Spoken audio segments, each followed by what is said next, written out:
So we have this issue going on, like this. Right. Okay, so what we want to try to do is we want to try to alleviate that. The beginner position would be here with your hands in front. Anything over your head or at your head or over your head is more difficult. So what I like to do is I like to start beginners with the ball. And what they do with the ball is they start with it on their chest. And I ask them to put their chin in a position as almost as if they were holding a tennis ball there. So they put their chin down. And what they want to do is their gaze wants to be at the top of their knees, not at the ceiling. And as they roll the ball up, they're crunching. They want to roll up, they're crunching here. And a crunch is the bottom of the rib cage to the top of the hip bone, only this 6-inch area. It's not from here to here.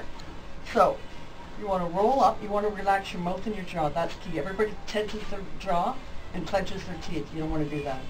So it looks like this. That's it. And then down. It's a good beginner way because this way you're focusing just on the abs. Do you go up further as you get more experience? It's not about going up further because if you start to go up too further, you start to take into the hip flexors. Right. And that's not what you want to do. You just want to slowly bring the bottom of the rib cage to the top of the hip bone, which is creating a C, hence the word crunch. And how many of those would you do in? Well, you want to do at least 3 sets of about 15 to start, or 2 sets to start. You want to work up. And then as I said earlier, you want to incorporate different abdominal exercises with that. That's a beginner move, but that's going to start working out those upper abs. Okay, so you're going to show us another exercise for the abs, and this is, you were saying, gets that kind of underneath ab muscle? Yeah, this is called the plank, and this is very effective in training your transverse abdominal muscle, which is the muscle that is inferior to the rectus abdominis muscle. The rectus abdominis muscle is the one that is responsible for the six-pack look, but what we want to do is we want to train the deeper core muscle. Okay, it's called the TA muscle. Okay. So the plank is amazing at training that.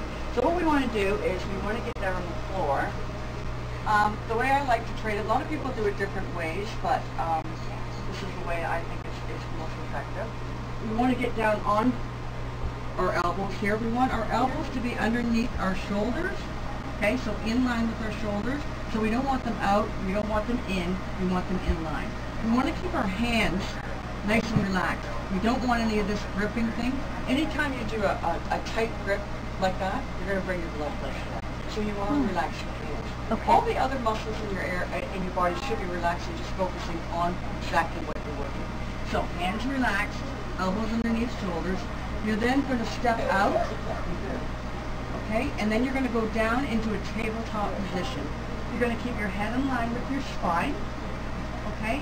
You don't want to be up, your butt up, or you definitely don't want to be sunken in. You want to be a tabletop position.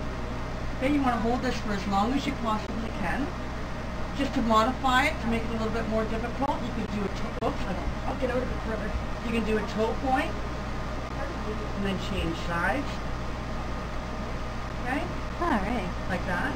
And does this get anything other than that, I can't remember the name of it, abdominis? TA muscle you can call it. Yeah. Actually, it's core training. You're going to feel it a little bit in your legs, but it's mostly a core. You want to make sure your shoulders are not retracted in. They need to be nice and stable and flat. Okay? When you're finished doing this exercise, what you want to do now is you slowly want to bring one knee down. Reason being is you don't want to come down like this. That's going to arch your back and possibly create an injury. So one knee down, other knee down, and then you want to slowly come into a shell position, and then slowly come up one vertebrae at a time. You want to be very careful how you get up, especially when you've been doing exercises on the floor. Okay. And then one knee up, and then stand up. And how long, on your, usual workouts, how long can you hold that for? Well, I can probably hold it for about 2 minutes or so, but I mean, to start off, 30 seconds or a minute is perfect.